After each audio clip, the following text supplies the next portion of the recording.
Bueno, pues buenas tardes a todos. Estamos iniciando esta conversa que será parte de ese fabuloso festival de literatura virtual, aunque nos vemos obligados por las circunstancias, pero a literatura non hai virus que a mate e estou encantada de participar nesta conversa con tres escritores que admiro eu, pero que admiramos todos.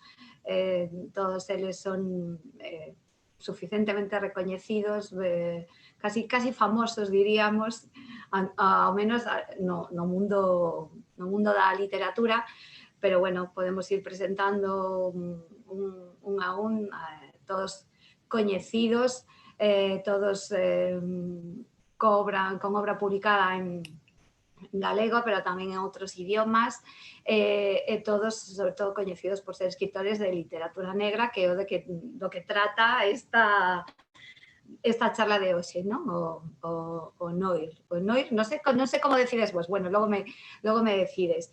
O primeiro, sin orden, así por azar, podemos empezar por Domingo Villar, que é autor quizás das novelas máis lidas en galego e tamén en castelán dos últimos anos, e Ollos de Agua, Praia dos Afogados, do último barco, miles de lectores xa son fans acérrimos do seu personaxe Leo Caldas, que xa ten vida máis alá do autor e que é o artífice da pregunta que máis escoitou nas librerías nestes últimos anos, e que cando sae a nova de Domingo Villar, que últimamente, no último ano, deixamos por fin de escoitar.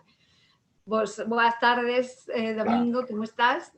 Moi ben, aquí todavía en fase 2, comenzando a fase 2 do desconfinamento e, bueno, Sí. contando os días para marchar para a terra. Para a terra. Bueno, sí, Domingo vive normalmente en Madrid, pero ten así como parte da súa alma en Galicia, e as súas obras son profundamente galegas, non? Sí, bueno, digamos que quedou un anaco de min na ría, na beiriña da ría de Vigo, e ali vou cada vez que me siento a escribir. Moi ben. E despois temos a Diego Ameixeiras, que é periodista, que é guionista, que é colaborador habitual de medios de comunicación, tamén tamén escribes teatro, Diego, eso creo que faz, que ten unha obra numerosa, e que quizáis dos tres escritores que temos hoxe o que escribe novelas pois máis negras, se me permitides. Esa é a miña opinión como lectora, que non sei si está baseada en algo suficientemente para ter en conta, pero bueno, así tal como eu o vexo, é o escritor máis negro dos tres, e quizáis, bueno, que non escolle habitualmente, aínda que tamén ten a seu personaxe, o seu Horacio do Pico, no? O seu investigador, que usou nalgúnas novelas, pero que nas últimas, non, xa van as túas novelas, Diego, van por outros derroteiros máis de menos de investigación, menos de enigma, non? E máis de novela negra, como de crudeza a vida. Bueno, de todo eso poderemos falar tamén. Como estás ti, Diego? Como estamos? Moi ben, aquí encantado de falar con todos vos, falar de novela negra ou do que faga falta. Nada, a diferencia de Domingo, pois aquí estamos xa na fase 3, o sea, co cal xa podemos permitirnos algúns luxos que ainda están prohibidos noutras partes da xeografía, pero bueno, eu con ganas tamén de moverme, no meu caso, entre provincias, pero bueno, teño a miña moita familia en Ourense, e estou aquí en Santiago, pero bueno, nos vindeiros días irei para ali tamén para coller un pouco de aire, que despois de todas estas semanas creo que nos fai falta a todos. E nada, con ganas aquí de intercambiar opinións, sobre todo, bueno, pues de falar aquí do que queirades. Sí, no, a idea desto, dende logo, é que despois eu fale pouco e faledes entre vos, que será moito máis interesante. E a terceira invitada e participante nesta conversa é a que se vende chamar a gran, bueno, non ela, pero a chaman así, a gran dama da literatura da literatura negra en galego e que ela se define a sí misma, polo menos así pudimos leer na prensa, como unha louca. Sinto Arancha, pero o dixeches ti. E interventora da Xunta, ela dedícase ás finanzas e a controlar o gasto público, pero dende hai uns anos pois escribe novelas e ata agora, no que nos ocupa esta tarde, que é a novela negra, pois un título, Beleza Vermella, que a inclúe pois, neste grupo de escritores galegos exitosos e que intentan contar a realidade a través da novela de xénero, non? Boas tardes a todos, un placer estar con vosco de novo, con escritores que ben saben os dous que os admiro moito. Dame moita vergoña isto, porque cada vez que estou con Domingo, cada vez que estou con Diego, digo, van pensar que eu vou dicindo a todos os escritores que vou atopando por aí, pero é que é verdade, a xente que me coñece sabe que aos dous os admiro moito e dende logo é un placer estar aquí porque a cultura non para, non? Dende logo. Eso esperamos, que non pare. Bueno, pois, a verdade é que estiven, eu son sempre mala alumna e das que deixa todo para o último momento, en este momento que estamos en fase virtual, pois non ia ser menos. E estiven pensando esta tarde de que como poderíamos falar e de que e por que lado iniciar, porque resultame difícil isto das conversas con escritores. Non porque non me gusta, o sea, encántame como lectora, pareceme que escoitar o que ten que decir un escritor é fascinante, pero ao mesmo tempo dame a sensación de que igual os escritores estades aburridos de contestar sempre as mesmas preguntas, non? E además no vosso caso, o baixo epígrafe de hoxe, que é a novela negra, non sei se tedes a sensación de que se lle dá demasiadas voltas sempre as mesmas cousas, pois os recorridos típicos de esta novela negra en crisis, a novela negra define o mundo, a novela negra todo o contrario está de moda, non sei por onde podemos iniciar a conversa, pero unha pregunta sería esa. Aburridos vos ou gusta vos falar do que facedes e do que fan outros, porque estamos falando dun xénero moi concreto, non? A ver, quen quere empezar? Bueno, empezo eu. Veña, Domingo. Bueno, eu o que penso de todas estes eventos, porque ás veces parece que traballamos moito cando andamos por aí de tour, dando discursos e tal, e cando estamos na casa a cavilar e a escribir, semella que non traballamos nada, que está, bueno, que pasa o tempo e a xente dixe, tens que traballar máis, tal, e digo, joder, se non paro de traballar, o que pasa é que non me ves, estou na casa. O que é curioso é que o traballo dun escritor é casi que oposto o de un orador.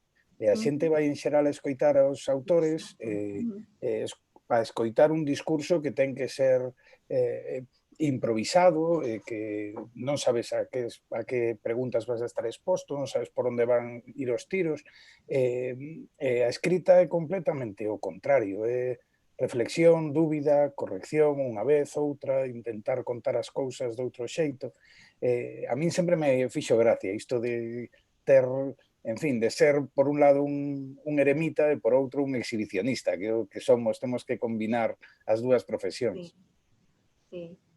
E ti, Diego, que pensas? Que pensas do feito eso que falamos de que sempre queremos escoitar o que teñen que decir os escritores, non? Sí, eu estou de acordo co que di Domingo, ¿no? Porque hai unha contradición, ¿no? Entre dedicarse a escribir e despois ter que falar do que un escribe, ¿no? Porque un precisamente escribe para non ter porque cree que é onde mellor se explica, ¿no? E moitas veces os escritores se nos demanda, creo, evidentemente con boa intención e é necesario, evidentemente, pois facer algo de promoción do que escribes e sobre todo creo que encontrarse cos lectores, que sempre é o máis agradecido, non? Pero hai algo aí contradictorio, e algo que ás veces pois nos obriga un pouco a falar das nosas propias obras cando realmente o que deberíamos dicir xa está aí nos libros. O que podes dicir a maiores da túa ficción é xa empezar a facer interpretacións ou facer o xogo sucio, non? Porque realmente xa están as cousas aí escritas para que a xente as as interprete, non? Pero eu creo que, bueno, é un pouco unha consecuencia tamén da sociedade na que vivimos, non? E no caso da novela negra sí que nos últimos anos hubo moito boom, sobre todo de festivais, non? Prácticamente cada mes hai un festival, entón, bueno, pues ás veces están ali estamos ás veces os escritores falando ás veces incluso para outros escritores é dicir, ás veces, bueno, pues todo isto se convierte, bueno, pues nunha maneira pues de ser visible, que, como ben decía Domingo, é o contrario do que fai un escritor habitualmente, que estar confinado a perpetuidade na súa casa, imaginando e escribindo as súas cousas, non? Pero, bueno, estes días que celebramos o aniversario da morte de Dickens, pues Dickens facía lecturas públicas diante de 40.000 personas, non? O sea que, vamos, isto é algo que tampouco vende agora, non? E creo que os que estamos aquí estamos bastante lonxe. Pero é distinto ler que reflexionar sobre a escrita, con cousas distintas. Exacto, non? Pero, bueno, si eu a verdade é que algo que todo o que ten que ver así con encontro coa xente, algo que creo que é necesario, pero que creo que no fondo un escritor é algo que non desexa. Eu creo que o que realmente nos gusta a todos é enfrentarnos coa soidade e co proceso de escrita, co que decía Domingo, de correxir e pelexarte co teu oficio, non? O resto, bueno, é un engadido que desagradable non é, evidentemente, non? Pero que non deixa de ser algo forzado, non? Eu sempre fago a reflexión que eu non tiña ninguna intención de convertirme en escritora, só quería escribir, e de repente atopeime con que ser escritora quitábame o tempo de escribir, era o que me impidía escribir. Eu era moito máis libre cando non tiña esa etiqueta en riba, cando non publicaba, e ademais, a min hai algo que me presiona moitísimo, son unha persoa con moitísima afán de perfección. Eu lembro perfectamente que para o meu traballo diario que farabas ti, Merce, lembro que me preparei moitísimo, non? Fixe unha carreira, unhas oposicións durísimas, e lembro que cando comecei a traballar tiña ataques de pánico na miña casa pensando que ia facer ao día seguinte, botaba a vista atrás e decatábame que levaban toda a vida preparándome para iso, non? Levaba toda a vida, estudiei Dereito, estudiei unha oposición de Facenda durísima, pasei uns exames durísimos, e tiña pánico. Entón, imaginado que me supón para mí enfrentarme, sin embargo, a algo para o que nunca me preparei, porque eu nunca me preparei para a escrita. Ao contrario, moita xente, nunca na miña vida pensei que escribiría, era unha grande admiradora de todos os escritores, vía moitísimo, e que ademais se nos presupón que sentamos cátedra casi en todo o que dicimos, estamos nuns tempos en que non sei, dis que non tes ganas de sair á rúa, e en Twitter saen a dicir que todos os fabricantes de cremas que valos a arruinar porque non botas crema para sair á rúa. Eu que sei, que parece que temos totalmente esa espada de Damocles en riba de ese suizo público que temos que superar, porque evidentemente a min hai unha parte que sí me gusta, que é a do clube de lectura, non? Sempre digo que é como tocar en directo, porque é cando ti xa tes o reporte da xente, pero que ademais, por que gusta? Porque aí é cando falan eles, e cando ti lles podes compartir o que sentiches, pero sobre todo es ti o que recibes, non? A parte das presentacións, sobre todo das entrevistas, sí que é verdade que a min prodúceme unha vértixe impresionante, non? Pero é verdade que hai que facelo porque un cría que ser escritor e de escribir libros resulta que vai de vendelos, como ben sabe Merce, non? Que é o que se dedica. Sí, non, por suposto. Además, eu creo que sigades falando sempre porque sei que iso é imprescindible, porque a literatura é algo minoritario, pero sí que ten un pequeno exército de soldados que son moi activos e moi fiéis e que lles gusta, evidentemente, ter ese contacto con escritores. Pero a miña reflexión iba máis polo que decías ti, Arantxa, de que se pide a opinión sobre todo, non? Dando por suposto que o escritor ten que ter unha opinión sobre calquera cousa que sucede, aínda que ao mellor algúns non terían a necesidade de facela pública. E ás veces dá a sensación de que eso vos obriga a facer un discurso excesivamente intelectual que o mellor é voso ou o mellor é bastante impostado. Eu pregúntome, aí vería a pregunta, a reflexión, que non sei se podedes compartir o, bueno, os parece un rollo, si ao final o que fai que unha novela funcione é máis a emoción que non o proceso intelectual que logo un describe máis ou menos cando lle preguntan sobre que é máis importante, o intelectual ou a emoción a hora de conectar co lector.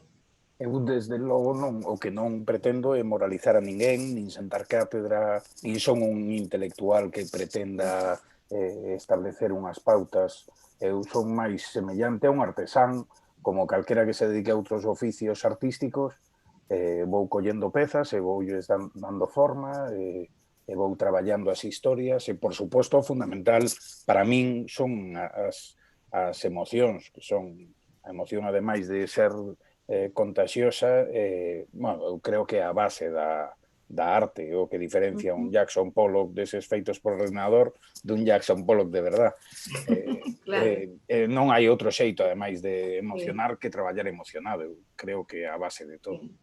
Encántame ese exemplo, porque estás diante de un cadro de Jackson Pollock que non entendes nada, pero non podes deixar de mirar, non? Sí. E ao final, a veces, pues cando leemos tamén pasa eso, non sabes exactamente que o que fai que unha novela te arrastre ou non, pero é seguramente a que é capaz de manexar as túas emocións, sin que se lle noten demasiados mecanismos, que eso non nos gusta aos lectores, non? Verdad, Diego? A ti como lector supoño que non sei se eso te gusta demasiado.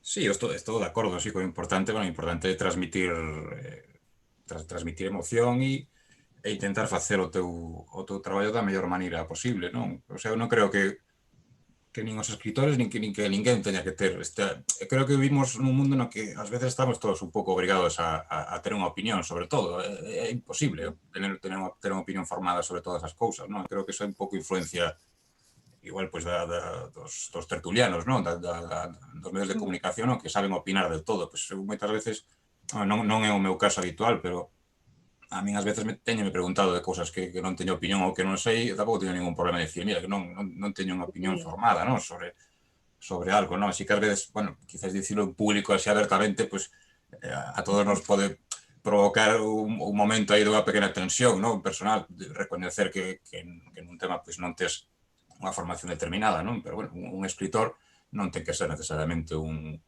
intelectual, e eu estou de acordo con que hai unha parte de alguén que traballa dunha forma semellante ao traballo manual, incluso, non? Sí. Tens que armar unha historia, tens que edificala, estás acompañado dun padecemento físico tamén, o sea, estás aí sentado, doeche o corpo, e a min gusta traballar así, non? Porque algo que te distancia da tentación de ser unha persoa vaidosa, non? E alguén que cree que co que está escribindo pois está cambiando o rumbo da historia, non? Algo así. E facer unha novela non é tan importante e é moi difícil. Entón, eu creo que eu intento facelo así, e sí que a emoción é moi importante, e sobre todo que eu sexa honesto, creo eu, e que sexa tamén consciente das súas limitacións e do que non sabes facer e do que realmente crees que, bueno, que por aí pois podes intentar aportar algo a túa maneira de traballar, non? Eu en xeral estou máis a favor desa concepción da novela ou da literatura máis próxima pois ao entretemento, que é unha palabra que incluso está bastante denostada, non? Pero que realmente é moi importante. Creo que ninguén colle un libro coa idea de aburrirse, non? Outra cousa é que pois nos podemos entreter de formas moi variadas, non? Pero eu creo que, ademais, falando de novela negra, que a orixe do policial da novela negra ven de buscar o lector directamente e de ofrecerlle emoción, intriga e que pase un rato, non? Un bo rato. A partir de aí, pois xa se escribe a historia da literatura, non? E aí cada un pois xa ocupa o sitio que lle dá a historia, non? Pero, bueno, normalmente os escritores da novela negra estamos aí por debaixo, non? No inframundo, sí. Exacto, estamos aí. Estamos estigmatizados, non? Recibimos miradas por enriba do ombro, non? Da alta cultura e demais, pero danos absolutamente igual porque pasamos moi ben. Arantxa. Sí, bueno, eu é que non concibo a literatura de outro xeito que sea iso que a min fai que me patea o estómago, non? Pero sempre para min a literatura teme que patear o estómago e gustame moito como Merce, que me coñece ben, sempre define, cando me dá unha novela que me vai gustar, sempre me di, esta vai che gustar porque é unha destas que non contan nada, pero contan todo. A literatura ten que ser así, sen contar nada, ten que amosalo todo. Temos que conectar cos nosos medos, coas nosas ansias, coas nosas emocións, igual, non sei, a miña nai pois, disfrutaba tanto lendo a Corintellado porque a conectaba con esas ideas románticas, e o meu pai coas de Marta de Estefanía, que quero dicir, con la Fuente de Estefanía, o que quero dicir é que cada un ten que atopar na literatura esa parte que lle faga soñar, e aí entramos no que di Diego, somos moi divertidos. Quero dicir, a parte policial, a parte de intriga, a parte de amosar a parte escura é fodidamente divertida e non nos lo perdoa. E, por lo tanto, de aí nace o estigma da novela negra, cando non vamos agora xa reivindicar aquí os grandes escritores de novela negra que hai, non? Eu que pasei dunha novela que tivo certo éxito, que non era para nada negra, escribí unha negra, tiven que escoitar moitísimas veces por que fixeche iso, por que agora unha negra despois de facer unha literaria. E cada vez que emprega esa palabra, a min, de verdade, súbome polas paredes, porque en que punto unha novela negra non é literaria? E seguimos loitando contra o estigma de que a novela negra non é literatura de calidade. Pero coido que non debemos entrar nese discurso, porque creo que darlle oco non nos permitirá superalo, non? Más cando sabemos os grandes escritores de novela negra que hai.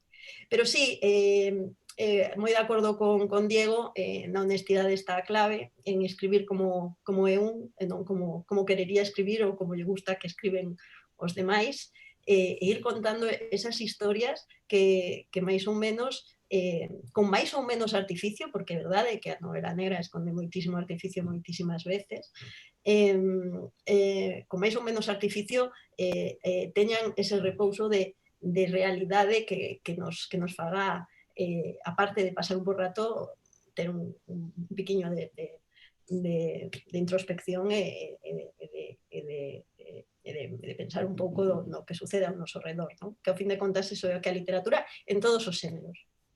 En todo caso, eu creo que ningún se enfronta ao texto pensando en que non va a ser literariamente ambicioso, xa non está reñido para nada unha novela de entretenimento ou con certa pulcritude literaria. É verdade que os que falamos de crimes, pois sempre temos como dúas voceciñas que nos falan en riba do ombreiro. Unha delas pois quere que sexamos máis floridos, quere que sexamos máis artificiosos.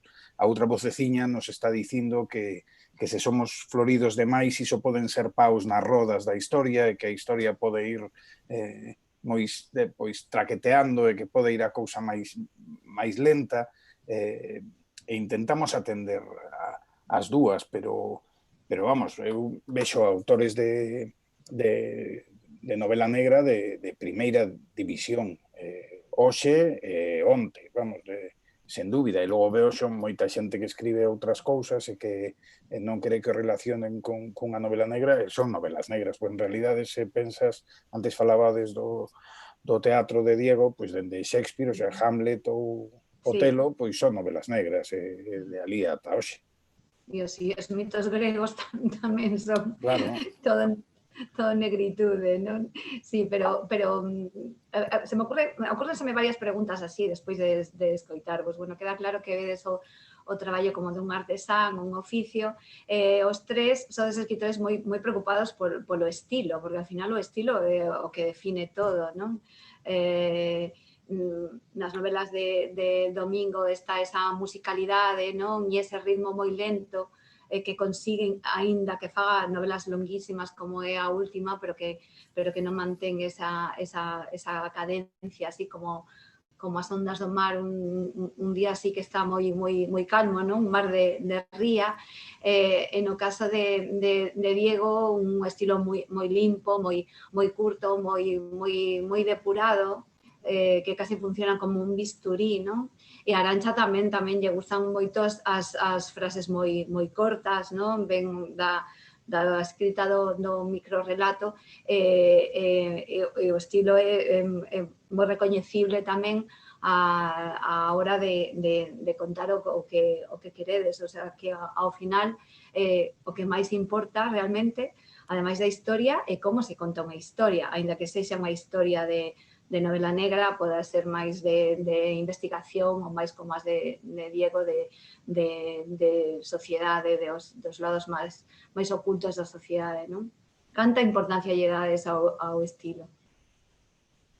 Pois, eu creo que se lle debería dar todo, non? Porque é que realmente o estilo é a túa propia voz, non? É algo que eu polo menos penso que é algo que nunca chegas a conseguir de todo, non? É algo que estás descubrindo cando empezas a escribir, non?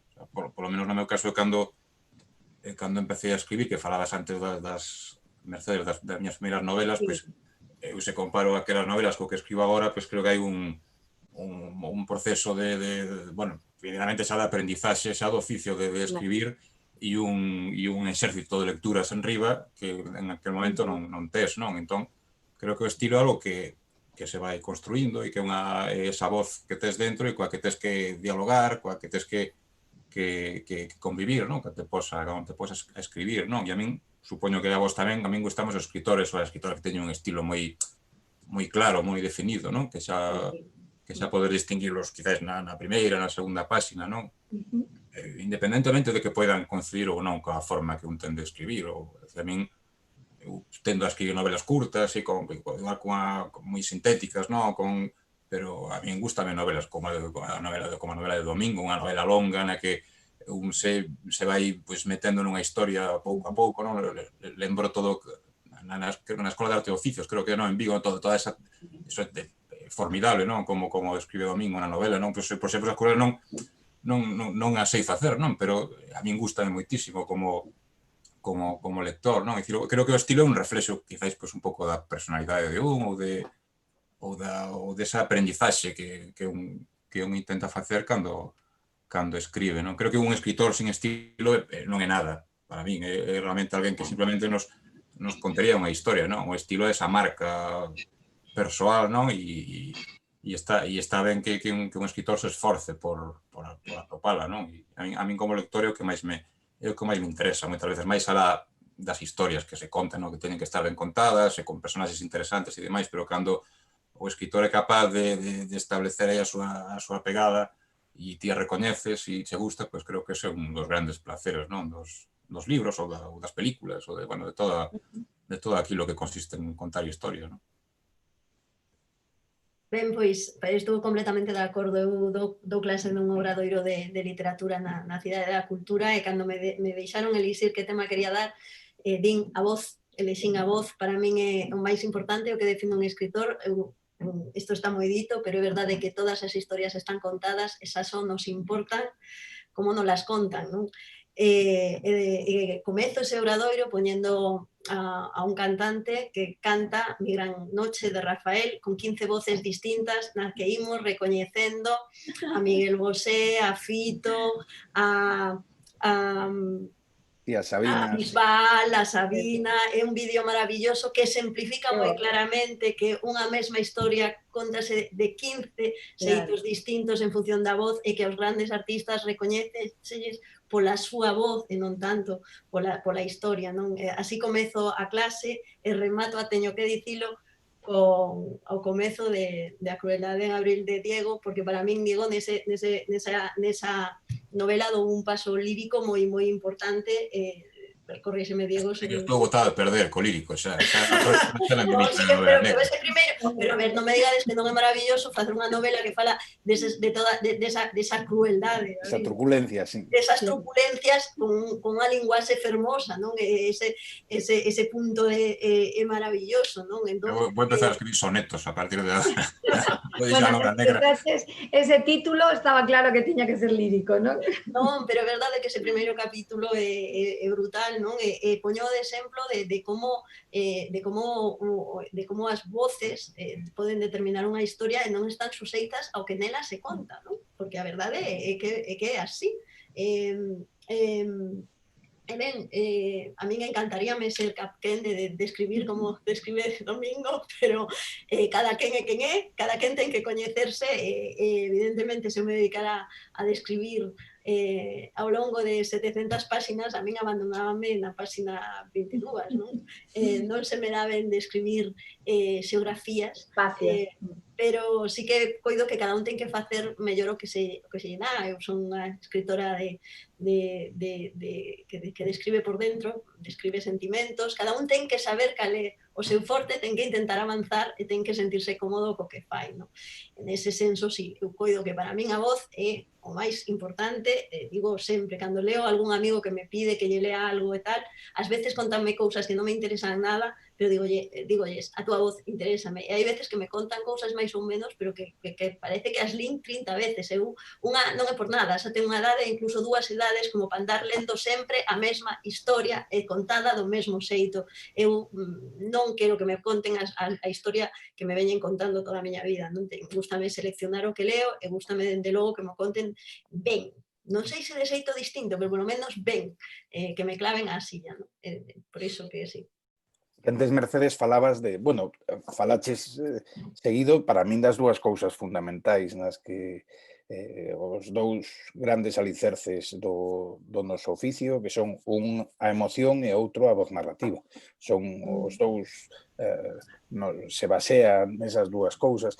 Eu, ademais, sempre tiven o convencemento de que cando estou escribindo ben, as razóns polas que eu sei son musicais, teñen que ver coa sonoridade. Eu adoito ler en voz alto todo o que vou escribindo, busco penitentes, mentras viviu meu pai e lín a él, agora pois sempre teño alguén a quen lerlle, e necesito atopar esa música, atopar ese ritmo na narración. Eu tamén, claro, non son quen eu lembro os libros, por lo menos os primeiros de Diego, que eran curtos, además frases moi tipo Elroy, era un puñetazo, outro, pum, pum, pum, e acababas knockout pronto, sí. Eu non son quen de facer iso, non... Necesito outra cousa, necesito outra pausa e tal, e claro, afortunadamente, cada un imos buscando bueno, ademais lemos o que lemos moitos autores bueno, lendo os libros un pouco por dentro, buscando, supoño que como un arquitecto mirará para as casas, pensando onde se puxeron os andamios, como se fixeron as ventás, e non tanto na apariencia xeral que na que se fixa alguén que non sexa do gremio. Iso é unha mágoa, por unha parte, porque a min deixei de ler coa ingenuidade aquela tan deliciosa coa que lía antes de escribir. Claro, eso me pasa ahora que, bueno, polo meu traballo na librería, pois xa vou coñecendo a escritores como vos, algúns dos que son amigos e amigas, xa me dou conta, dende logo, que xa nunca ledes como lectores, sempre ledes como parte do vosso oficio. E entón, eu sinto tamén como algo de pérdida, me imagino a mí, non? Porque ler así todo seguido, sin pensar en nada, que non significa que un lector avezado, que lea a menudo, pois é exixente, non? Enseguida, si ve os mecanismos, as novas, pois encan das mans, ás veces por eso. Pero sin pensar no que estamos lendo. E vos, os tres, supoño que xa ledes como... pues eso, como escritores sempre buscando a onde están os pilares, onde está esa parte do iceberg que non se ve, non? Bueno, Arantxa sei que sí, Domingo acaba de decir, Diego non sei.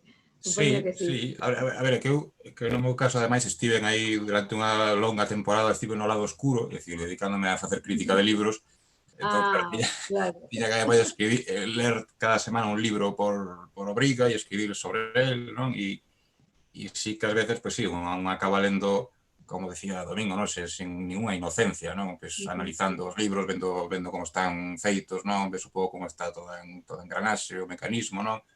eso ás veces sí que lle quita un pouco de emoción, non? A experiencia de ler, non? Pero, bueno, tamén ten a súa parte boa que cando lees a un escritor ou unha escritora moi admirado, non? E consegues localizar onde pon os onde están realmente, non? Onde está todo colocado para que funcione unha novela, non? Un artefacto narrativo, non? Entón, cando consegues localizar eso, pues un vais correndo ao seu ordenador para intentar imitar ou plaxiar eso de maneira que non se note, non? Claro.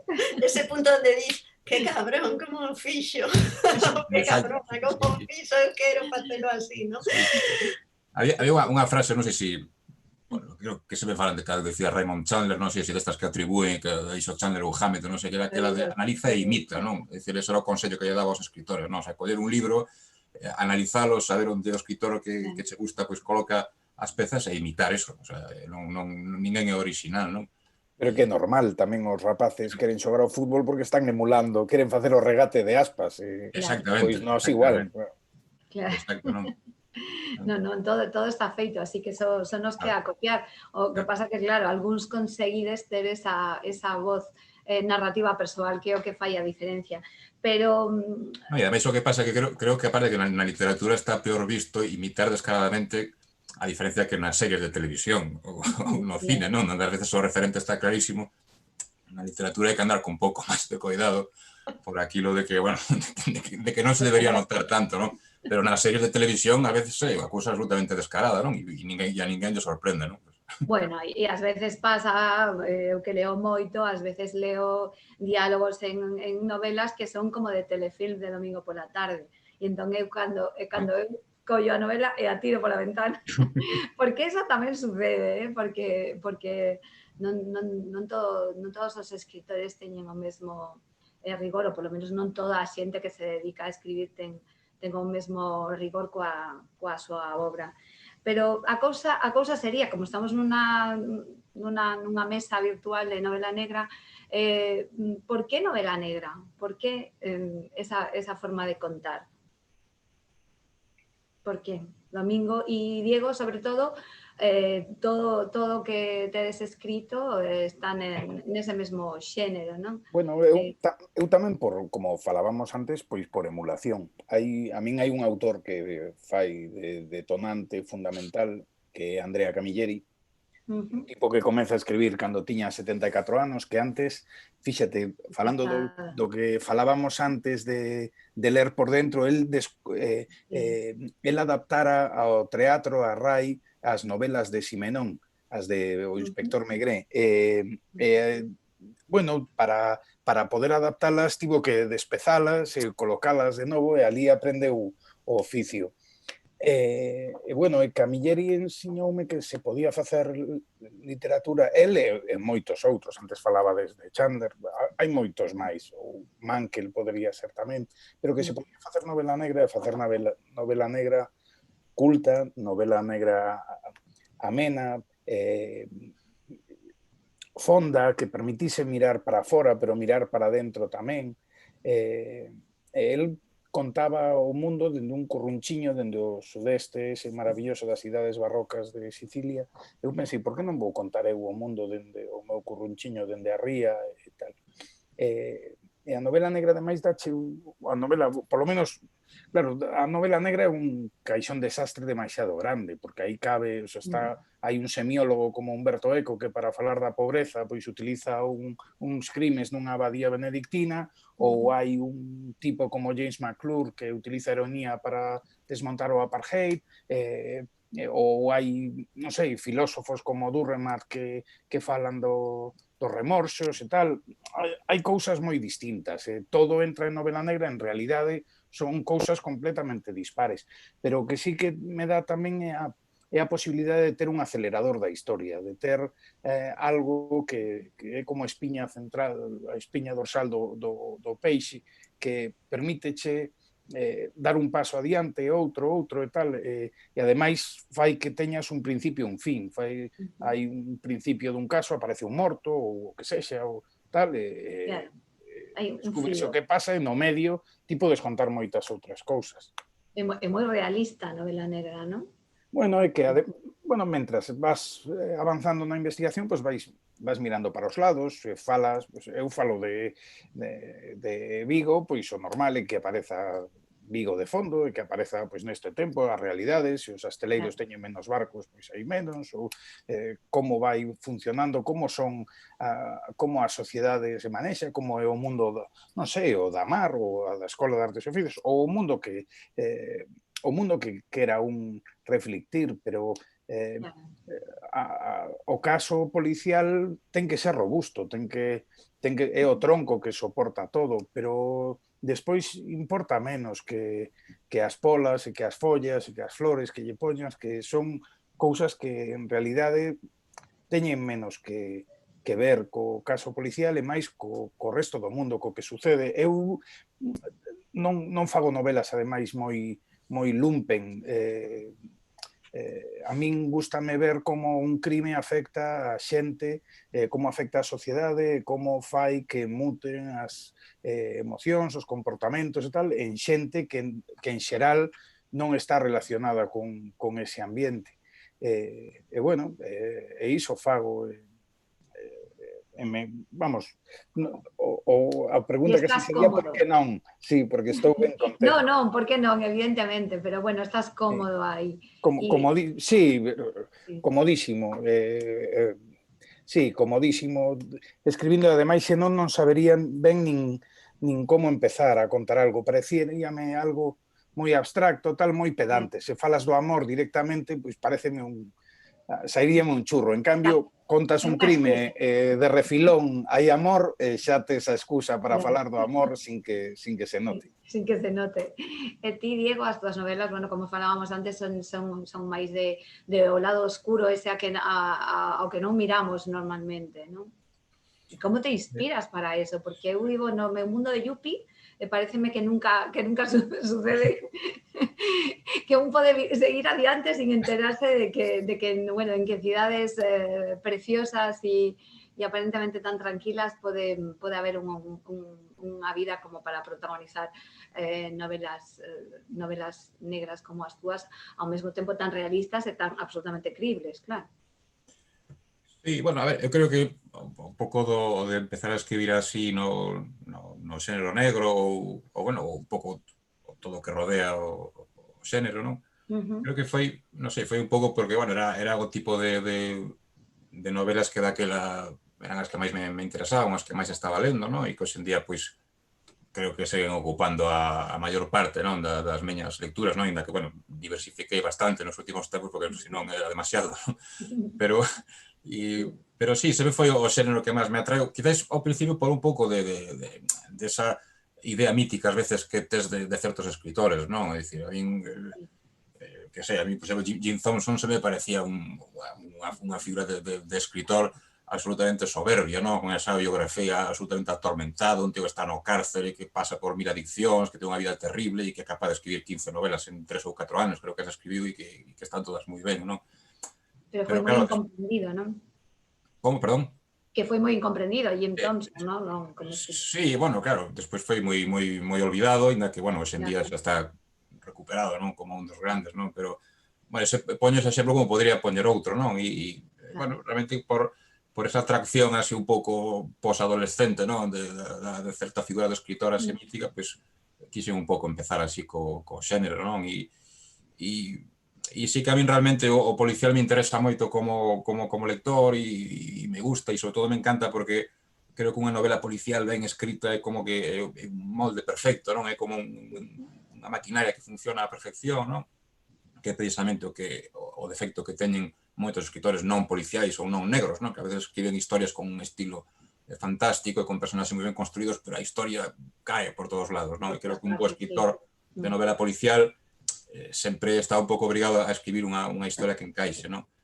Pero, bueno, eu empecé a escribir máis así do punto de vista máis do negro, dos baixos fondos, da marginalidade e demais, bueno, quizás porque teño unha certa, ou non sei, un aire ou un querer facer unha certa intervención social, non? Ou querer un pouco facer de cronista, non? De aquilo que non se ve, non? E, bueno, non sei, quizás algo ten que ver co xornalismo ou con esa atracción cos malvados, non? E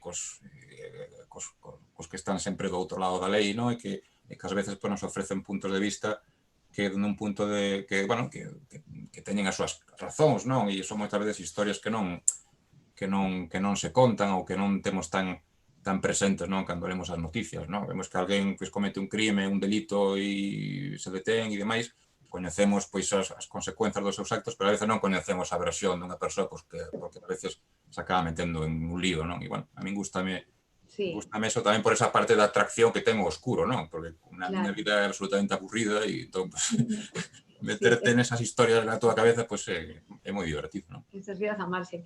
E Arantxa tamén lle preocupa moito o oscuro, o lado oscuro, pero máis da alma humana, non? O sea, os seus ambientes son aparentemente máis felices ou incluso de éxito, pero ao mesmo tempo, pues, esos seres humanos, como todos, teñen un lado oscuro, pois que ela sacou a luz, bueno, na súa primeira novela negra, que non será a última, seguro. Home, é que, bueno, a verdade é que cando eu comezo a escribir, xa cando fago a novela por entregas, que cando penso que é o primeiro salto que fago, despois de facer un moito microrelato, de sacar un libro de microrelatos, eu digo, eu quero facer a novela por entregas, despois de ler case todas, as que se fixeran, a verdade é que a mí me sae a hora de facer unha historia curta de 31 capítulos é unha novela, non sei se negra, pero desde logo sí, con seu crime, sí que é verdade que ao final son tan ousada que dame igual a resolución, digo no primeiro capítulo que é o asasino, así, e ainda así intento conseguir manter a atención do lector. É verdade que nos últimos anos non leo tanta novela negra, diversifiquei moito, pero é verdade que a novela negra marcou todos os pasos da miña vida, non? Eu dou o salto da literatura infantil con 9, 10 anos con Agatha Christie, leo prácticamente todo a esa rapaza nova que empezou a ser con 11, 12 anos, dou o salto con 15, 16 anos a Arantxa Sobe con ese maravilloso libro que xa nomeaste que é O nome da rosa, non? Que deixoume totalmente abraiada, creo que o lín 4 veces, pareceme que non se poden contar as cousas mellor e deixoume totalmente abraiada e de repente cando estou nunha época da miña vida que afronto a maternidade, que estou super ocupada, que deixo incluso de ler, e de repente engancho de novo con Stieg Larsson e volvo a empatar esa engancho aí con Elizabeth George ou con todos os nórdicos, non? Entón, sí que é verdade que foime marcando en varias etapas lectoras e cando de repente a min andábame dando voltas facer unha historia de círculo pechado, máis que unha novela negra, quería facer unha historia de círculo pechado. Que é divertido do escritor de novela negra? Eu paso en grande porque para min é un pacto co lector, el deixase, bueno, sabes que Ima López Silva sempre di que non lle gusta a novela negra porque non lle gusta que lle enganen, o que facemos os escritores de negra, ¿no? Pero é verdade que o lector de negra é moi agradecido, está buscando encarecidamente que o enganes e deixase, non? Somos como, imos tecendo esa tea de araña na que o lector de negra se deixa meter, aproveitando para contar todas esas cousas que pasan ao meu redor, pois sí, ao final eu síntome cómoda falando dos escenarios polos que eu transito, que non son clase alta, ainda que pense todo o mundo, porque sempre en Beleza Vermella sí que é verdade que xusto os protagonistas son de clase alta, pero a xente que está ao rededor é xente como a min, xente normal, de traballadores dun que vivimos nun urbano. Eu son funcionaria ou ese tipo de xente, pero que é verdade que o que me gusta amosar esa negritud ou que teñen, que tampouco é unha negritud, é simplemente amosar como somos todos por dentro, pero é que por dentro non todos recendemos ben a todas horas. Quero dicir, ao final, sempre hai ese momento do día en que todos nos miramos ao espello e temos que avaliar o que hai dentro que non nos gusta de nós, que sempre é unha parte importante, amosarlle ao lector é moi divertido. Entón, a min resultame moi divertido acadar ese pacto lector de como di Domingo, e ademais dache un fío, non? Dache un fío de decir, teño un caso policial, ven comigo, que sigue comigo ata o final.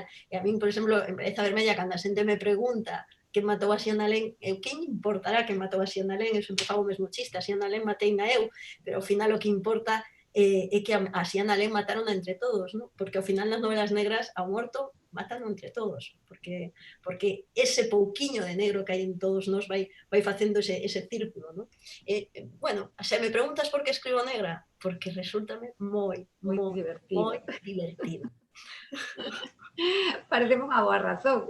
Non, é que é verdade, eu cando escribín Deixa a súa mensaxe remataba casi chorando casi todos os días, era unha novela dunha intensidade brutal. Cando escribo que asasino a unha nena de 15 anos paso en grande, non sei se debido a que teño dúas adolescentes na casa, pero sí que é verdade que é como liberar endorfinas, non? O sea que, bueno, por diversión me parece unha boa resposta para case todo, ¿no? Como lectores creo que tamén é importante divertirse. Bueno, vos todos os tres nacestes na década dos 70.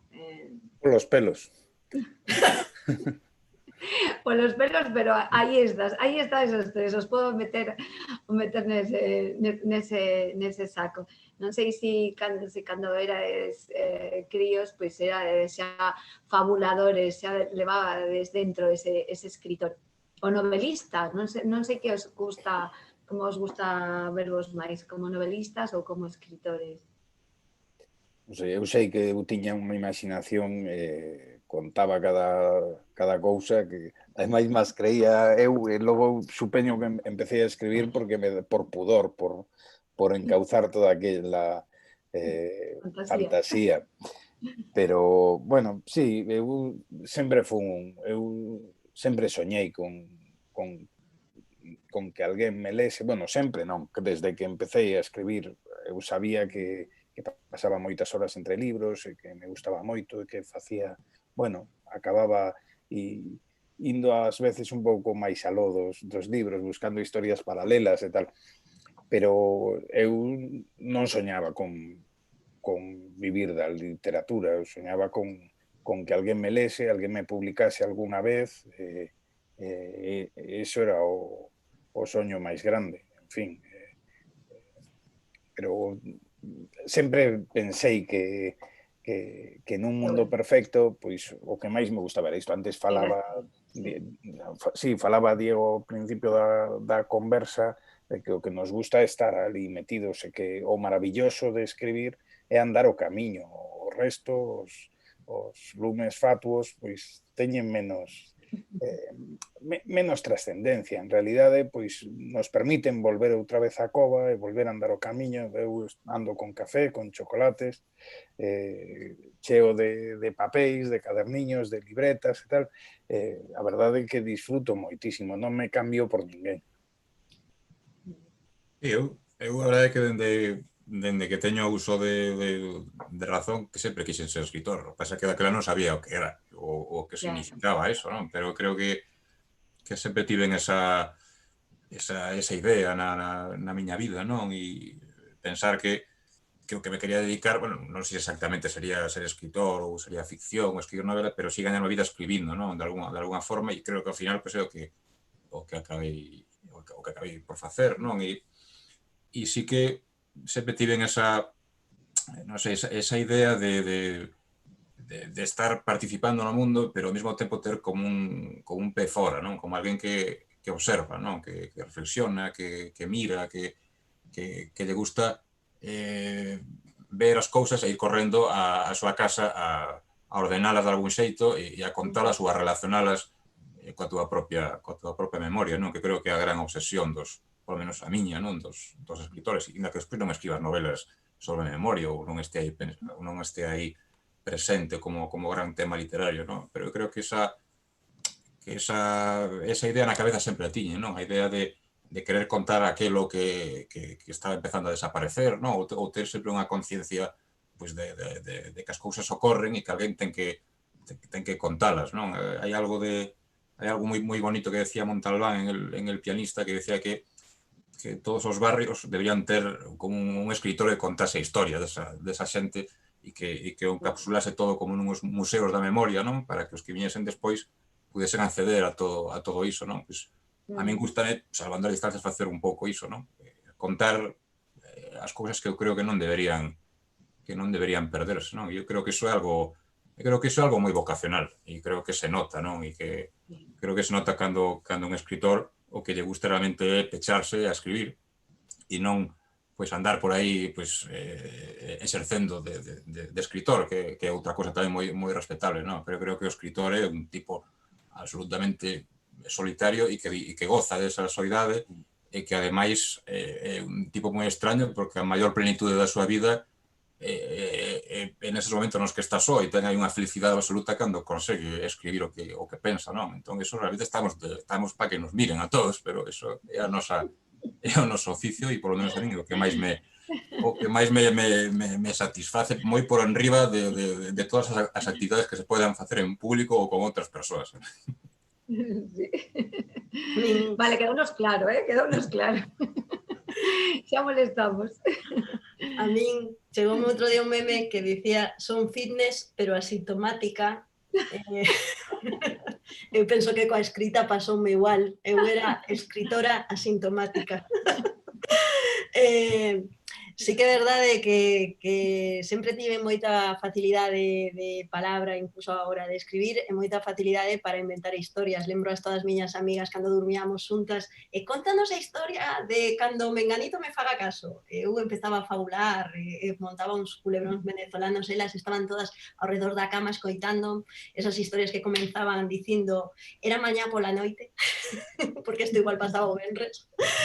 Pero sí que é verdade que nunca me pensei en escribir, non? A escrita chegou á miña vida e fastidiou manteira, porque agora é o único que me gusta. Estou completamente de acordo con Bosco. Eu cando me sento a escribir, de repente decátome que empecé ás 6 da tarde, porque eu escribo de tarde, evidentemente, pola mañá traballo no meu outro traballo, e cando me dou conta é 1 da mañá, maldigo porque teño que erguerme ás 6:30 ou 7, ese tempo que non sabes en que o pasaches, porque igual hai días que escribes moito, hai días que só escribes unha páxina, pero nese momento estaredes conmigo vos, no que todo fai clac na túa cabeza, onde escoitas esa música da que falaba Domingo e que dis isto é xusto o que quería contar, aínda que sexa só un parágrafo, non? Ese momento na que atopas e és capaz de plasmar o que quixeches dicir, ese é o momento de felicidade perfecta, non? O orgasmo do escritor, e para min ese sentimento non o cambio o que estou con Diego absolutamente por nada. O que sentes cando es quen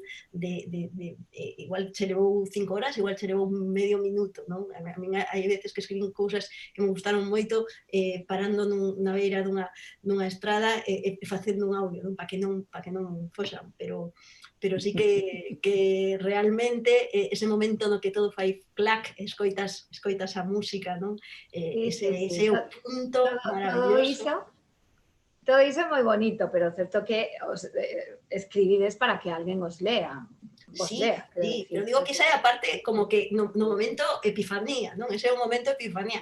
Desde logo, a min, personalmente, sigo dando as gracias cada día a cada mensaxe que me chega dos meus lectores. A min segue me parecendo increíble, estaredes con nos non tiñamos, antiguamente non había ventas para o mundo, non? Pero neste intre, en que hai tal oferta de ocio, un ocio, dende logo, ainda por riba, moito máis barato, en algúns casos, que o que supón un libro, non? Porque de repente ti pagas, non sei, pagas Netflix, 8, 9, 10 euros ao mes, e tes 300 películas, 400 series, e de repente está aí a xente investindo o seu tempo en pasar unha semana contigo, 4 días, os seus cartos, e a mí sigue me parecendo unha milagre, non? E que fagan comigo, como eu facía con outros, segue a parecerme milagre. Igual chega o día en que non o pareza, non?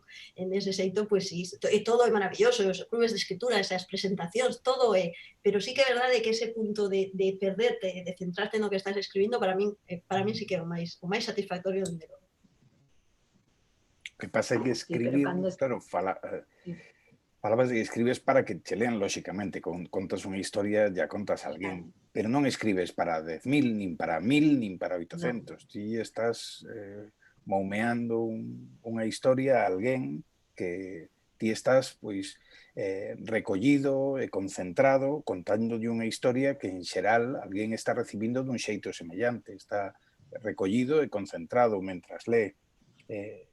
A lectura, eu penso que, claro, anda con tempos difíciles, porque eu non vexo tanto problema nos cartos, pero si vexo un problema no esforzo, porque ler a delicia de ler é que podes que tes que incorporar a túa imaginación a historia que che está contando alguén. Pero claro, iso supón un traballo a que a xente máis nova non está sempre afeita. Hai outros outras variedades de ocio que non exixen ese traballo, que os estímulos veñen dados todos e ti non tes que traballar, ti somente tes que ser o espectador e nada máis.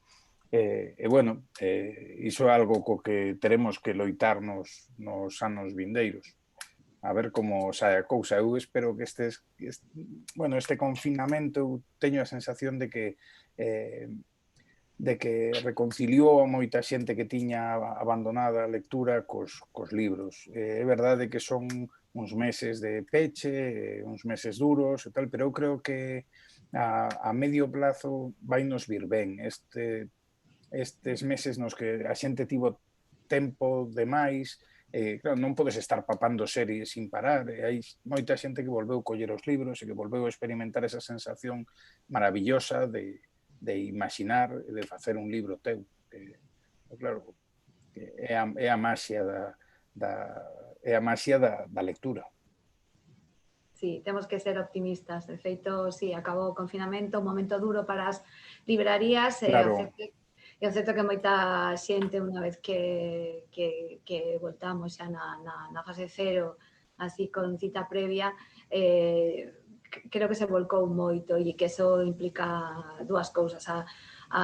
Primeiro, supoño que a intención de que as librerías sigan formando parte das cidades, pero tamén darlle importancia á cultura que nos salvou nestas semanas que estivemos pechados nas casas, non? Estamos a ver, antes, cando te escoitaba, Diego, que falabas dese confinamento no que vivides sempre os escritores, do prazer de estar horas traballando no prazer porque facedes o que vos gusta, pero tamén un traballo pouco recoñecido, como di Domingo, ninguén ve cando estades traballando sen parar e que físicamente tamén é moi canso, non? Pero claro, entón, en estas semanas de confinamento díxose que igual os escritores estaban disfrutando porque estaban facendo o que fan sempre, que estar sós e dedicarse ao seu traballo, que ademais é o que lles place. Pero houve non sei se o lestes, un artículo de Elvira Lindo, onde, derrocaba esa idea completamente porque puña exemplos de moitísimos escritores que facían unha vida, non digo disoluta, pero dende logo moi de rúa, moi de contacto con outras persoas, moi de calle, de bares, de outras cousas nos que se nutrían seguramente para as súas historias tamén, non? Non sei como vivisteis vosotros estar metidos en casa por obrigación con respecto á vosa actividade creativa. A ver, é que eu que creo que por lo menos polo que eu fun vendo, cando a veces se lle facía algunha entrevista, non? Algún escritor, algunha escritora durante o confinamento, non? Para ver que tal estaba pasando eses días e demais. Pois eu creo que a veces se fala dos escritores como se fose unha categoría sen ningún tipo de matiz, non? E na literatura entre os escritores, como en calquera outro oficio, pois hai unha aristocracia, hai unha clase alta, hai unha clase media, hai unha clase baixa, hai de todo, non? Entón, claro, non é o mesmo confinarse a escribir unha novela nun chalé de 300 metros cuadrados que nun piso de 50, non? Evidentemente, claro, as cousas son diferentes, non? Entón, supoño que ten que ver máis a veces tamén coa situación emocional, non? Que podes estar atravesando, non? O confinamento a todo o mundo o colocou nunha tesitura emocional moi que nunca vivira, non? Todo o mundo tivo que adaptarse a un tempo e a unhas emocións moi determinadas, non? Aí, evidentemente, non hai que meterse, non? Eso é moi personal. Pero, eu creo que en xeral un escritor debería levar mellor o confinamento que moita outra xente, non? Que alguén que estea máis afeito pois igual a estar todo o día na rúa, non? O teu traballo é estar diante do ordenador.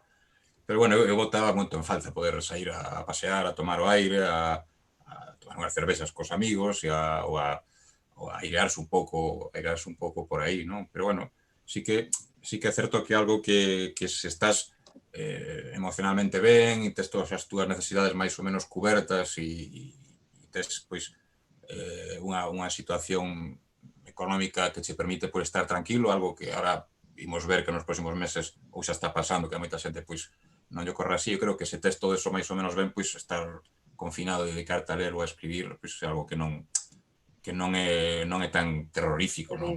Podría pasar a priori, non? Pero bueno, a min sí que os primeiros días resulta bastante difícil concentrarme, bueno, seguir o fío a veces das películas ou das series, non? Bueno, creo que a cabeza de todos estaba en todo o que estaba ocorrendo aí fora, non? E vos, Domingo?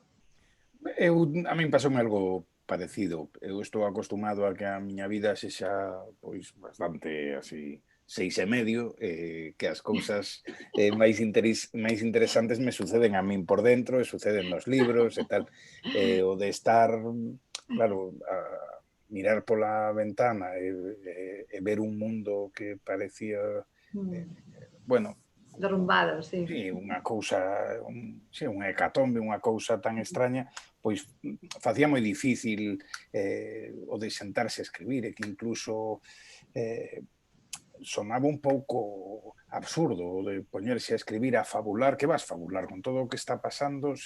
Era difícil unha fábula máis grande. Claro. E bueno, e logo pouco a pouco eu rematei unha obra de teatro, pero bueno, era somente corrixir algunhas cousas e tal, e despois empecé pouco a pouco a ler, e nas últimas semanas estou empezando a conformar un libro novo, ou seja que pasei por todas as fases. Todas as fases, sí.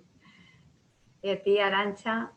Bueno, pois eu, a verdade, non sei se tiven COVID, pero tiven unha viaxe extraña, tiven febre, tiven tos, estiven aislada, ainda entón estiven nesta habitación que é o meu estudio, que traste unha cama, pero aquí diante o meu escritorio, estiven confinada sen sair absolutamente durante 22 días e tiven febre de 16 días seguidos, non?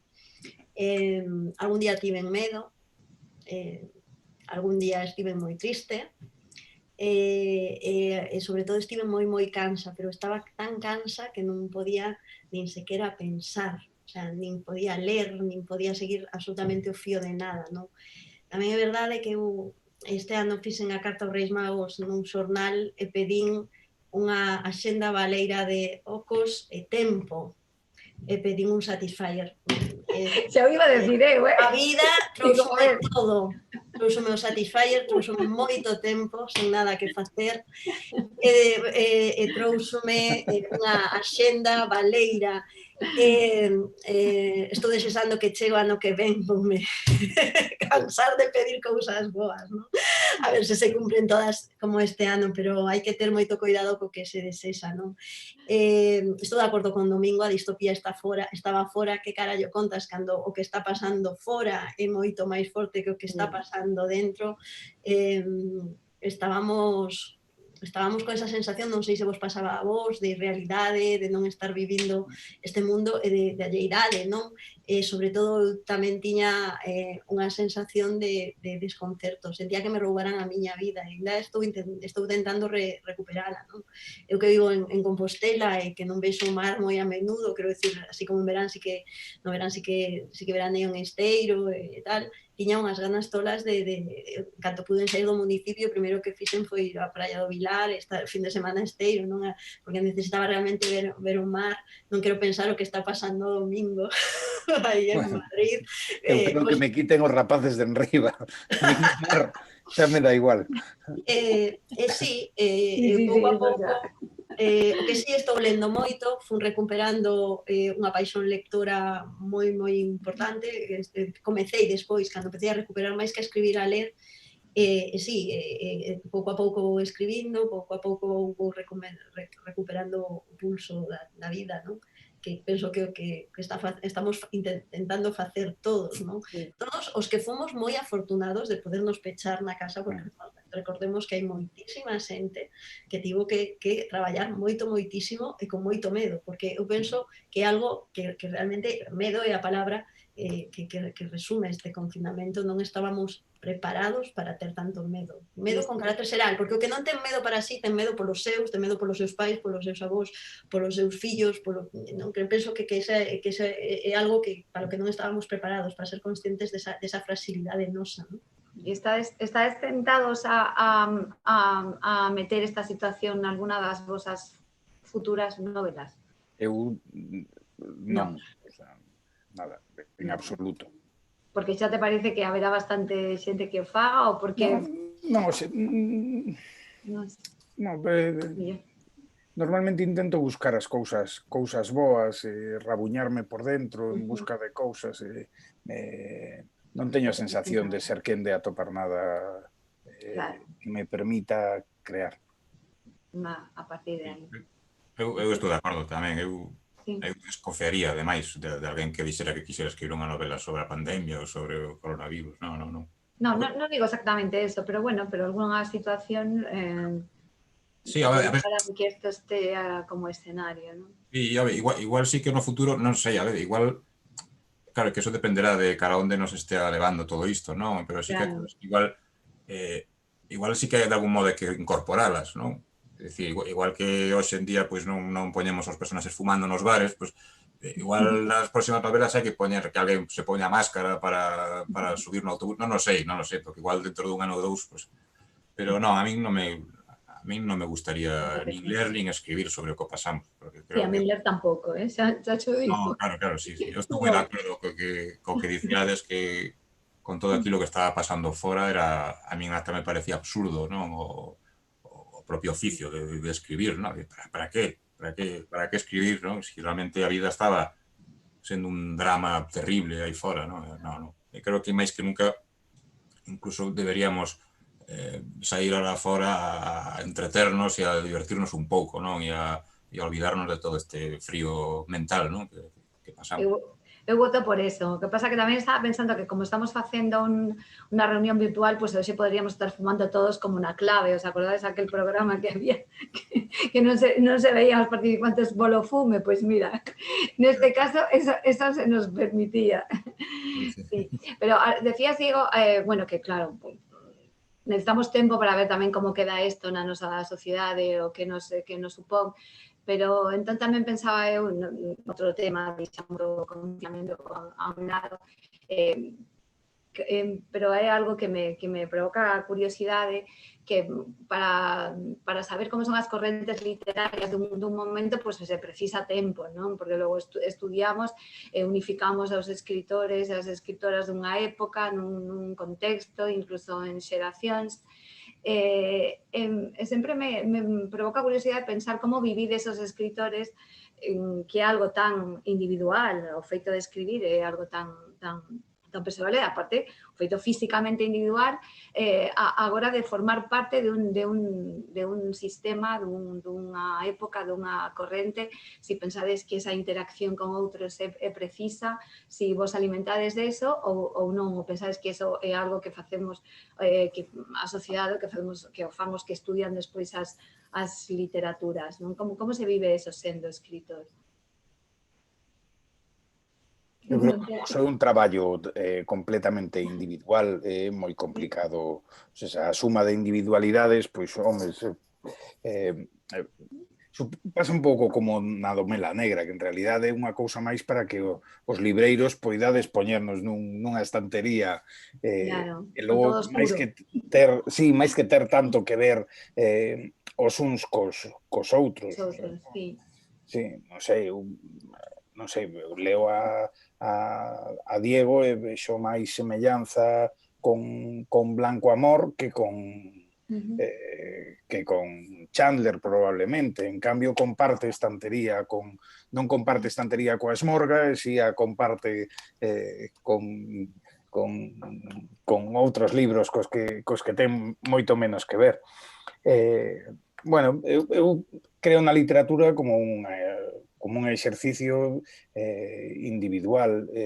Bueno, estou encantado de pertencer de ter nacido no mesmo tempo que outros autores, na mesma terra, de estar facendo cousas semellantes, e por suposto que me enriquece estar en contacto con compañeiros, poñer en común certas cousas. Antes falaba Diego tamén dos certames, dos festivais de novela negra. É verdade que moitas veces acaba sendo festivais nos que uns escritores falan para outros escritores, ou por lo menos en algúns casos acaba sendo a cousa un pouco así. Te enriquece e ademais te reconforta e pensas que o que faz pois paga a pena, e todos temos pois medos semellantes e ambicións parecidas, que os mesmos desexos e as mesmas inquedanzas. En fin, eu penso que somos suma de moitos, pero non vexo un grupo homoxéneo. Home, que xa costa un recoñecerse a sí mesmo como para ainda por riba recoñecerse nos demais, non? Estou completamente de acordo contigo, Domingo. Realmente compartimos eso, compartimos terra, compartimos ambicións, compartimos un determinado momento, igual unhas determinadas ganas de contar un determinado tipo de historias, pero máis aló diso, pois igual casi volvemos á voz da que falábamos ao principio, e realmente coido que non é a nosa labor andarnos clasificando, dende logo non podo xa psicanalizarme a mí mesma como para andarme encadrando e que ademais coido que perderíamos a nosa esencia, non? Creo que andar tentando con máis alá desa colaboración que o que di Domingo, non? Que cada vez que vas a feiras ou a festivais, pois o enriquecimento é moi grande, non? Porque realmente no momento en que compartes e que te sintes arropado e que ves e sobre todo aprendes, non? Eu que sempre digo que hai que prepararse moito para todo, levo toda a vida entendendo así o meu xeito de vida, quero decir, sempre intento prepararme o mellor que podo para todo, para min é un gozo enorme pois iso compartir coa xente que escribe, que leva moitísimo tempo escribindo, non? Xa o das etiquetas deixámolo para máis adiante, porque a mí só me cae unha que é a de dama da novela negra, que soa a señora de 200, gran dama da novela negra, que soa a señora de 200, que vesome así un pouco así en rollo Miss Marple, a señora de 295 anos, como yo aquí, non son moi partidaria das etiquetas, coido que máis aló diso de ter a gran sorte de pertencer a un momento en que creo que a novela, o Noir galego, que é o nome desta mesa, está dando grandes alegrías, polo menos aos lectores, que se note que polo menos, aínda que digamos que estamos reconfortados co xeito de escribir, o xeito de que estemos chegando a xente tamén é un agradecemento tamén para todos, non? Para librerías, para editoriais e para nós. Eu estou de acordo que isto é sobre todo un traballo individual, non? Se quixéramos realmente facer un traballo de grupo, pois non sei, xogaríamos ao fútbol ou algo disto, sabes? Pero realmente o escritor é un individuo, é unha persoa que fai o seu traballo dunha forma solitaria, non? Pero a mí sí que me gusta certa idea de grupo, non? Ou certa idea de relación social, non? O que pasa é que a veces a idea de grupo ou de xeración, pois a veces se etiqueta a veces nos medios ou os críticos a veces se despistan un pouco, non? E a veces pois se fan aí categorías a veces un pouco forzadas, non? Ou se mete dentro dese caixón que a novela negra, pois a veces caben demasiadas cousas, non? Que non están nin ben nin mal, pero a veces non son exactamente novela negra ou son estas cousas. Pero a mí tampouco me molesta eso, non? Pero sí me gusta a veces que haxa unha certa relación e que pues, nos leamos entre todos e que compartamos a veces as nosas maneiras de ver o xénero, non? Porque creo que eso enriquece bastante, non? E creo que ás veces pois tamén o éxito de un acaba sendo un pouco o éxito de todos, non? Hai algo aí a veces creo que se retroalimenta, non? Eu creo que igual durante todos os anos que estuvo a xente preguntando polas novelas de Domingo, pois igual por despista algún que entraba a librería contando, pois, mercou unha de Arancha ou unha miña, inda que só fora porque a espera non lle fora tan terrible. Claro que sí. Aí que temos a gran sorte das libreiras. Sí, no, temos a gran sorte de que o que compra un Toyota non compra un Peugeot, o que compra un Suzuki non compra un Seat, pero a verdade é que ao longo do ano o que compra Novela Domingo acaba mercando a miña e acaba mercando a túa se realmente lle gusta o xénero. Nese xeito sí que hai unha retroalimentación, unha sinerxia que temos que aproveitar, non? Claro. E que ademais coido que está funcionando, non? De xeito, eu, cando saín con Bereza Vermella, dicía, Deus mío, 10 anos, Domingo Villar para sair coa súa novela, e vou sair na mesma editorial cun mes de separación, e fíjate, non? Quero decir que ao final todas esas sinerxias favorecen ao xénero e favorecen a todo, non? É maravilloso. Sí, claro, sí que é verdade que creo que sí que nos últimos anos sí que se lle deu bastante importancia, polo menos así, o sea, se etiquetou de alguna forma todo isto da novela negra en Galicia e demais, non? Claramente houve épocas nas que ninguén escribía ni lía novela negra, non? Eu sempre, pero xa non só en Galicia, eu recordo unha entrevista a Andreu Martín nos anos 90 que decía que ele era o último escritor de novela negra en España porque ninguén lle interesaba o xénero, non? E claro, de aquela hoxe as cousas cambiaron moito, non? E en Galicia tamén, pero que ahora falase moito eso da novela negra, de que si en Vigo, que si non sei que tal, e iso é porque realmente algo está aí, ¿no? E algo tamén pues, se quere promocionar e se quere sacar aí a luz e está ben que se así, ¿no? Pero a min gustame que non se traduza no contacto tamén entre os escritores, porque creo que de aí saen cousas, non? E nos podemos un pouco, eso, como decía, pues, retroalimentarnos todos, non? Para eso quizás a veces están tamén un pouco eso que decía antes Domingo dos festivais, que sí que é certo que moitas veces son escritores falando para outros escritores, non? E estamos. Claro, aí está. É unha excusa, eu creo que a veces algúns festivais son como unha especie de unha excusa para ir como de campamento, sabes? Que nos levan ali a todos. A tomar whisky, sí. Exacto, non? E, bueno, coa cortada desto que facemos, pois nos juntamos todos ali a falar destes vicios tan negros, non?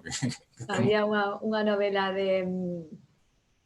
de Aramburu antes do éxito de Patria que era unha reunión de poetas aí nun Nunca será en Cantabria, sí. Vamos, que era un despiporre. Sí. Esa pasou desapercibida, pero eu disfrutei esa é boísima, non me lembro como se titula, pero estaban os naturalistas e os metafísicos en guerras entre eles, era graciosísima. E penso que era unha parodia, pero de algo que despois ao longo do tempo creo que pode ser. Creo que o dos poetas é peor, nos tomamos os whiskies todos xuntos, os poetas creo que non. É peor. Bueno, a verdade é que encantaríame seguir falando con vos unha hora máis ou dúas. Ademais, eu teño bebida, non fumo, pero aquí estou, pero quizáis é tempo suficiente para esta mesa anual de novela negra e galega e universal, non? Porque así é a literatura, non? Cando é universal, saia de onde saia. Moitísimas gracias a todos. Foi un placer enorme e espero que nos vexamos pronto, Domingo. Pasa de fase. Sí, en canto pase de fase, lisco botando fume para aí. Lisca para aquí e xuntámonos, facemos outra conversa e sacamos un selfie para o futuro festival presencial, que non sexa virtual. E bicos a todos. Unha aperta grande. Que vai haber unha aperta para todos e que nos vexamos aí de verdade. Vale. Unha aperta e vémonos nos bares. Eso,